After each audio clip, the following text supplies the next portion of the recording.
Bismillahirrahmanirrahim. Assalamualaikum warahmatullahi wabarakatuh. Jumpa lagi bersama saya Iswandi Muin, jurusan akuntansi Universitas Muhammadiyah Makassar.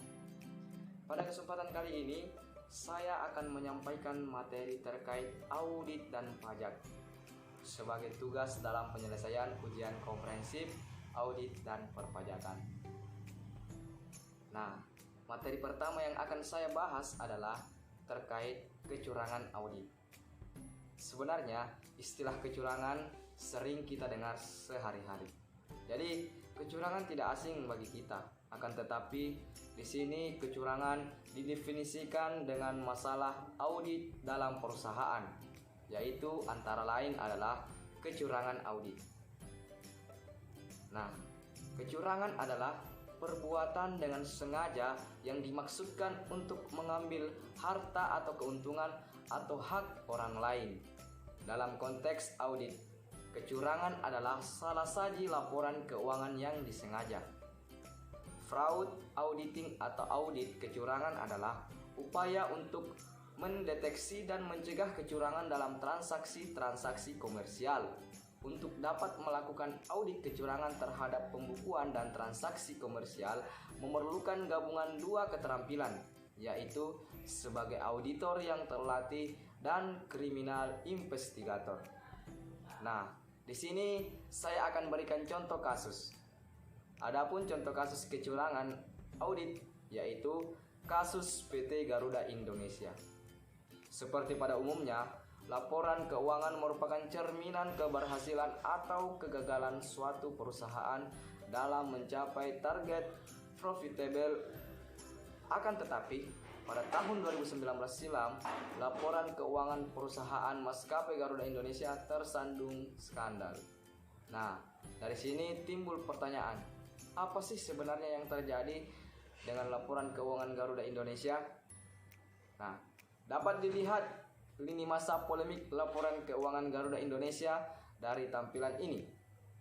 Pada tanggal 2 April 2019, Komisaris Garuda Indonesia menolak menandatangani laporan keuangan Garuda Indonesia karena tidak sesuai dengan pernyataan standar akuntansi keuangan atau PSAK. Kemudian, tanggal 30 April 2019, jajaran direksi Garuda Indonesia dipanggil oleh Bursa Efek Indonesia atau BI. Lalu, tanggal 14 Juni 2019, Sekjen Kementerian Keuangan menyampaikan adanya audit yang tidak sesuai dengan PSAK. Dan terakhir, pada tanggal 28 Juni 2019, pemberian sanksi Kepala Garuda Indonesia. Nah, berdasarkan lini masa polemik laporan keuangan tersebut, PT Garuda Indonesia telah melakukan pelanggaran atas. Yang pertama, Pasal 69 Undang-Undang Nomor 8 Tahun 1995. Yang kedua, Peraturan Bapepam dan LK Nomor 7 LG 7. Yang ketiga, Interpretasi Standar Akuntansi Keuangan atau ISAK 8 dan PSAK 30. Atas tindakan tersebut, PT Garuda Indonesia dijatuhi beberapa sanksi, yaitu harus mengadakan public expose atas perbaikan dan penyajian LKT per 31 Desember 2018, melakukan perbaikan kebijakan dan prosedur pengendalian mutu pemberian denda kepada PT Garuda Indonesia dari BI dan OJK, serta kepada masing-masing anggota direksi. Nah, dari kasus ini, bagaimana kira-kira alternatif solusinya?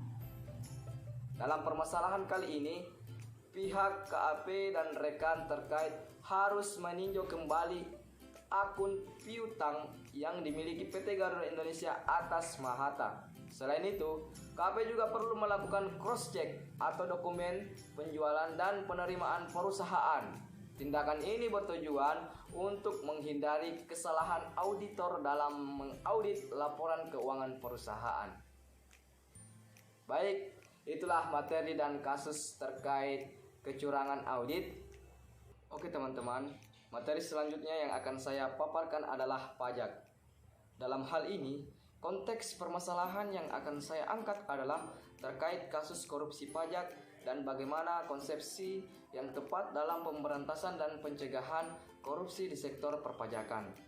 Seperti yang kita ketahui, pajak merupakan urat nadi pembangunan negara. Tanpa pendapatan dari sektor pajak, sebuah negara tidak dapat melaksanakan fungsi-fungsinya untuk mensejahterakan rakyat.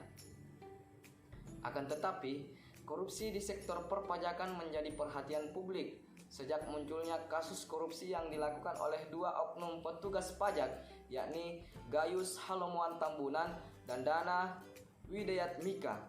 Kedua kasus ini membuka kotak Pandora praktik korupsi di sektor perpajakan yang selama ini hanya menjadi rahasia umum. Contoh kasus korupsi pajak yang baru terjadi akhir-akhir ini adalah kasus Angin dan Dadan Ramdhani yang menerima suap 15 miliar dan SINS 4 juta atau setara dengan 57 miliar rupiah dengan kurs dolar Singapura 10.571 rupiah. Menurut jaksa, suap pajak itu diberikan untuk merekayasa nilai pajak 3 perusahaan, yaitu PT Gunung Madu Plantation tahun pajak 2016, PT Bank Pan Indonesia tahun pajak 2016, dan PT John Lynn Pratama untuk tahun pajak 2016 dan 2017. Nah, kemudian bagaimana konsepsi yang tepat dan pemberantasan dan pencegahan korupsi di sektor perpajakan? Dalam melakukan pencegahan dan pemberantasan korupsi di sektor perpajakan dapat dilakukan melalui langkah-langkah sebagai berikut. Yang pertama, memaksimalkan peran penyidik pajak yang ada di Dirjen Pajak untuk terlibat dalam sistem pengendalian pidana korupsi di sektor perpajakan yang selama ini hanya ditangani oleh KPK, Kejaksaan, dan Kepolisian. Yang kedua, hendaknya sistem peradilan pidana korupsi di sektor perpajakan perlu mengatur mekanisme whistleblowing system dan justice collaborator sebagai bagian integral dalam sistem peradilan pidana pajak. Yang ketiga, sistem perampasan aset koruptor dan pembuktian terbalik yang efektif hendaknya menjadi mekanisme yang efektif untuk membuktikan terjadinya korupsi di sektor perpajakan. Yang keempat, untuk lebih memaksimalkan pemberantasan korupsi di sektor perpajakan, hendaknya penggunaan rezim hukum anti pencucian uang menjadi instrumen alternatif yang efektif untuk menuntut pelaku korupsi di sektor perpajakan. Yang kelima, perlunya reposisi kedudukan pengendalian pajak dalam sistem kekuasaan kehakiman untuk menjamin independensi dan profesionalitas hakim dan pengadilan. Pengadilan pajak secara struktural maupun administrasi haruslah menjadi bagian dari kekuasaan yudikatif, yaitu Mahkamah Agung, bukan di bawah Kementerian Keuangan. Mungkin cukup sekian untuk penjelasan materi audit dan pajak.